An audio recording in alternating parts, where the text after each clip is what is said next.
Tiyak na ang pagpapatupad ng computerized elections sa susunod na taon. Ito ang inihayag ng COMELEC sa kabila ng ilang usaping kinakaharap ng ahensya sa gitna ng isinasagawang paghahanda sa nalalapit na halalan. May report si Noel Perfecto. Handang-handa na ang Commission on Elections para sa gagawing 2013 halalan sa bansa. Sa ngayon, patuloy na tinatapos ng agency ang bidding processes ng mga gagamiting paraphernalia upang magiging maayos at eksakto ang inaasahang malinis na pagpapatupad ng kauna-unahang computerized elections sa darating na 2013. Sa madalit sabi, all systems go na ang gagawing halalan sa susunod na taon at wala nang anumang bagay o sagabal ang makapagpipigil pa sa gagawing computerized electoral process. Pati umano ang mga mapanirang akusasyon ng extortion laban sa dalawang commissioners na sina Lucenito Tagle at Elias Yusuf na binibintang ng dating Pangulo ng National Press Club.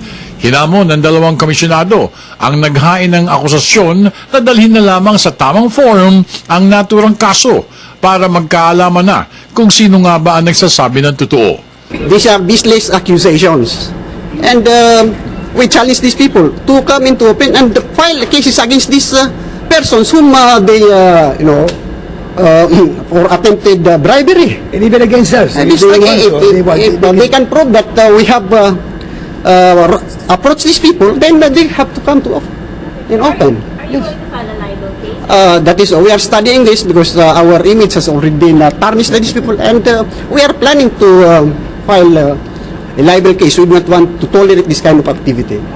Samantala, kabi-kabila naman ang pagpapakilala ng mga partido lokal at nasyonal sa kanilang mga constituents upang mapagpilian ng sambayanan kung sino nga ba ang mga magbibigay ng tamang serbisyo sa kanila sa darating na taong pananungkulan. Sa Cavite, nagsanib puwersa ang matitikas na partidong lokal sa majority party para sa tiyak na patuloy na serbisyo nito sa probinsya.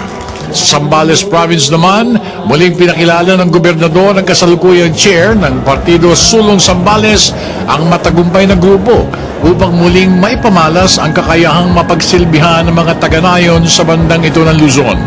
Ayon kay Governor Hermogenes Abdane Jr., ang partido ay bukas sa lahat ng mga nais tumulong mapasigla at maisulong panglalo ang mga serbisyong panglalawigan. Sulong Zambales Party is a new provincial party, the first of its kind in Zambales.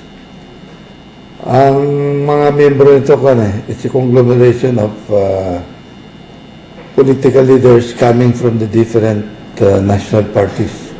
May Liberal, Nacionalista, NPC, PDP Laban, Lakas Kampi, Lakas Loob.